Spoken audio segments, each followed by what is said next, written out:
In this video, we want to practice making orbital configurations based on the periodic table. So to begin with, let's just pick a random element at random.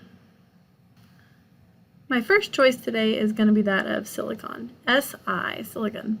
So Si, it's got an atomic number of 14, which means 14 protons, and if it is neutral, as it is, it's going to have 14 electrons. And so how do we do this now? Let's write the electron configuration for silicon. So silicon, I'm going to just kind of write this over here in the corner that it has 14 electrons. That way we know how many it has. All right, so we just start filling it in. So the first electron gets to live in 1s, the second in 2s. Excuse me, the second in 1s. And so notice how I flipped 1 is up and 1 is pointed down. The next electron has to go to 2s. So first one goes up, second one goes down. Now I still have more electrons left. So what that's going to tell me is I need to fill them all upwards first. Remember Hund's rule? Fill them all upwards first and then doubly occupy around. So how many is that? 2, 4, 6, 8, 10. So I have 4 left. So that means I go 11, 12, 13, and 14. So our orbital configuration for silicon looks like this. We have 1s, there's 2 in 1s, 2 in 2s, 6 in 2p, 2 in 3s, and then also 2 in 3p. So what can we learn from this? All right, well, here we are right here. We have a periodic table, and it's going to kind of show you kind of a cheat sheet, if you will, for where new electrons are going to be placed. These match the energy configurations. So it would go 1s, 2s, then 2p, then 3s, then 3p, then 4s, and then where does it go next? Then it goes into 3D, and then back to 4p. And so this really models that energy diagrams we looked at prior. All right, so look at silicon. Silicon is located right here. So if this is our silicon, that means our first electron goes in 1s, as it did. The second goes in 1s. The third and the fourth are in 2s. The next 6 are in 2p. The next 2 are in 3s. And then how many electrons do we have in 3p? 1, 2. And is that what we saw? Absolutely. And so that's how you're able to tell. You can really cheat by going to wherever the element is on the periodic table and say, what is my configuration? Where should my last electron land? So meaning, let's look at the next one. For our next one, we're going to choose bromine. So here's bromine. It has 35 electrons. So if we choose bromine and we come over here to this cheating location, remember where it was located? It was located right here.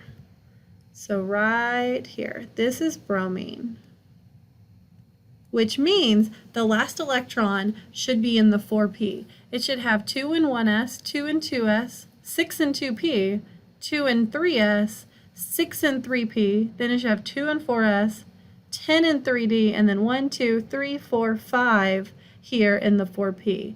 And this is going to tell us a lot about bonding as well, because how many valence electrons do we have? We have 5 that are in the p, and then we also have 2 that are here. So how many valence electrons does bromine have? It has 7. And we're going to practice this a lot, but basically figuring out these orbital configurations is going to help us really learn a lot about bonding and why stuff bonds the way it does. So bromine, we can also write, in addition to the orbital configuration, we can also write what's called an electron configuration. And so an electron configuration is where you write out all the electrons like this, but you write it in this structure where you put what is the orbital, how many electrons are in that orbital. So there are 2 electrons in 1s, 2 in 2s, 6 in 2p, 2 in 3s, and then 2 in 3p. And that's exactly what we found with our electron configuration. And notice also, these are all my core electrons, and then these outer electrons are called our valence electrons, which for silicon, that's exactly what we saw. It's in the 4th group, so 1, remember all this, 2, 3, and 4, so therefore it has 4 valence electrons, and that's exactly what was predicted by both the orbital configuration and our electron configuration. And you will hear me refer to one as the electron and one as the orbital configuration. Okay, now there are 2 ways to write these orbital configurations. You can order them via energy, which is what you see here, where the 4s is before the 3d, just like it was on our energy diagram, and then the 4p, or you can reorder them numerically, where you put all the 1s, then all the 2s, then all the 3s, and then all the 4s. Okay, and so it's just a question of, do you want to order it via energy or do you want to order it numerically? Different textbooks will actually do different things, as will different professors here at Austin Peay. So it just kind of depends on a personal preference. I was taught to do it this way, so that's the way I'll typically do it, but I can't remember. I think Al takes either answer. All right, but I do this that way. It's easier for me to see how many valence electrons are in an element. All right, let's do some more practice. So we chose bromine before. Let's look closer at bromine. So bromine has 5 electrons.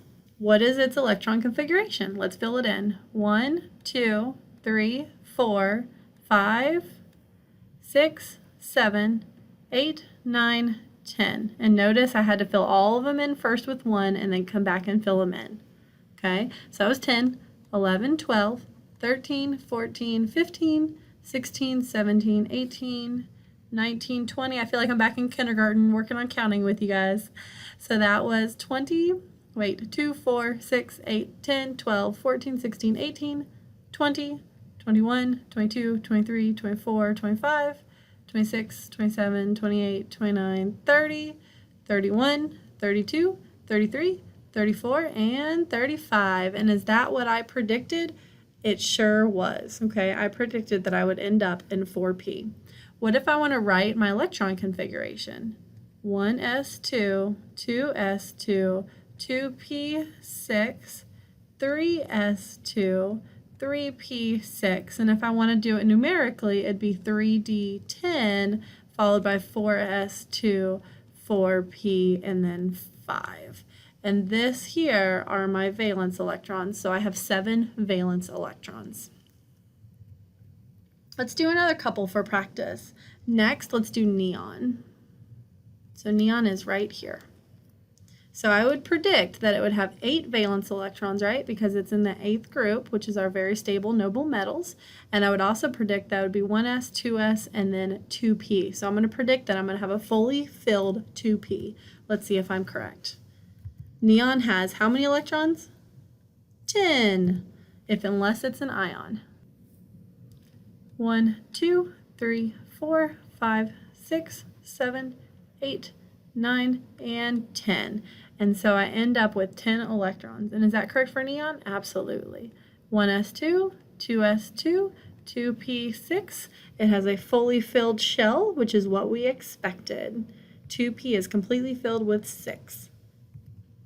Let's do another one for practice. How about magnesium? So we have 12 electrons. 1, 2, 3, 4, 5, 6, 7, 8, 9, 10, 11, and 12. Is 3s what we would predict? Yep. 1, 2, 3. This is my S block. This is my D block. This is my P block. And these down here are my F block. Okay, so that helps me remember. Okay, so I will actually go in and number all of these. 1, 2, 3, 4, 5, 6, 7. And then this is one down because remember it goes after 4s, it goes 3d. So this is 3d, 4d, 5d, 6d. So now the f's are one down from the d counterpart. So if this is 5, 5 minus 1, that starts at 4, and this starts at 5. And so that's kind of how I remember them. And the p's are the same. So the numbering starts at 2 and goes all the way downward. All right, so that was another example of how to do.